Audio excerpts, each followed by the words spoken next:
Hello दोस्तों, क्या आप भी कान में खुजली से परेशान रहते हैं? कान में खुजली एक ऐसी समस्या है जो हर उम्र में देखा जाता है, चाहे छोटे हों, बड़े हों, बूढ़े हों, हर उम्र में हमें ये समस्या देखने को मिलती है। कान में आज हम जानेंगे कान में खुजली के क्या-क्या कारण होते हैं और हम इससे कैसे बच सकते हैं और हमें क्या-क्या सावधानियां रखनी चाहिए। कान में खुजली के मुख्य कारण होते हैं जैसे हमारे सर में डैंड्रफ हो गया या हमें कोई स्किन की एलर्जी है जिसकी वजह से हमारे कान में इचिंग हो रही है या कोई कॉस्मेटिक प्रोडक्ट यूज कर रहे हैं वो हमें सूट नहीं कर रहा है या कोई ऐसे ऑर्नामेंट पहने हैं जैसे कि कान में इयररिंग है वो सूट नहीं कर रहा है, जो उस तरह के मेटल का है जो आपके स्किन के लिए अच्छा नहीं, तो उससे भी हमें देखना होता है। दूसरी, कान में खुजली मुख्यतः हमारे कान के बाहरी भागों में ही होता है जिसमें दो चीज आता है। पहला हमारा कान का पिन्ना और हमारे एक्सटर्नल ऑडिटरी कनाल जो कि एक नली होती है जो कि कान के पिन्ना को हमारे मिडिल ईयर तक जोड़ती है। इसमें छोटे छोटे बाल होते हैं जिससे डस्ट हमारे कान में चला जाता है, इसकी वजह से भी खुजली का कारण होता है। छोटे बच्चों में कान में खुजली होता है तो माताएं अक्सर हमें बताती हैं बच्चा कान को बार बार खींच रहा है और कान में उंगली कर रहा है। इस समस्या को लेकर वो हमारे पास आती हैं। बड़े लोगों में तो वो आसानी से बता देते हैं कि हमें कान में खुजली की बहुत ज्यादा समस्या हो रही है। कान में खुजली के और भी कारण हो सकते हैं। एक्सटर्नल ऑडिटरी कनाल में ज्यादातर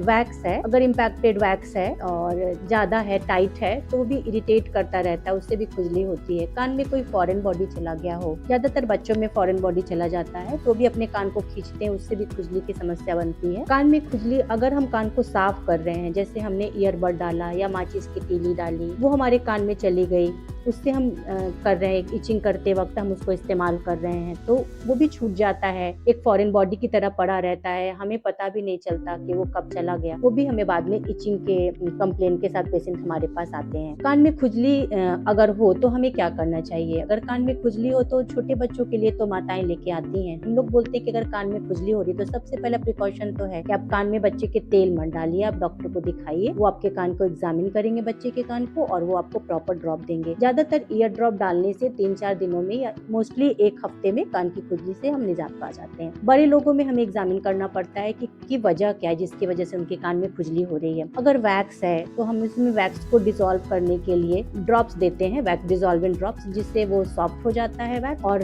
जो वैक्स होता है वो चमड़ी से चिपका होता है तो वो आसानी से गीला होके चमड़ी को छोड़ देता है, जिसे निकालना हमें आसान हो जाता है। फिर 1 वीक के बाद हमें उसे बुलाते हैं पेशेंट को और सिरिंजिंग से या फिर प्रोब से या सक्शन से हम लोग उसको क्लीन कर देते हैं। अगर कोई अननोटिस फॉरेन बॉडी दिख रही है हमें ओपीडी में तो हम उसको निकाल देते हैं। स्किन एलर्जी से अगर हमें परेशानी है तो उसमें ईएनटी डॉक्टर कुछ खास मदद नहीं कर पाते हैं हम लोग। उसके लिए हम लोग पेशेंट को बोलते हैं कि आप किसी अच्छे स्किन स्पेशलिस्ट को दिखाइए और आपके कान में अगर एक्जिमा, सोरियासिस या डर्माटाइटिस या आपके सर में बहुत ज्यादा डैंड्रफ है जो कि एंटी डैंड्रफ शैम्पू इस्तेमाल करने के बाद भी बार बार आपको परेशान कर रहा हो तो आप किसी अच्छे स्किन स्पेशलिस्ट को दिखाइए और वो आपको उसका प्रॉपर मेडिकेशन देंगे और साथ साथ हम कान में आपके अगर अंदर खुजली है तो ईयर ड्रॉप देंगे। एक कॉमन कारण हम लोग कान में खुजली का ये भी देखते हैं कि हमारे नाक या गले में भी कोई एलर्जिक परेशानी हो, जैसे एलर्जिक राइनाइटिस है, गले में हमें खिचखिच है, एलर्जिक ब्रोंकाइटिस है, तो उसमें भी हमें गले में इरिटेशन होता है, नाक में इरिटेशन होता है, उसके साथ साथ हमारे कान में भी खुजली होने लगती है। तो मरीज साथ में कंप्लेन करते हैं कि डॉक्टर साहब हमारे कान, नाक, गले, आंख हर जगह खुजली हो रही है। उसमें हम लोग कुछ खाने के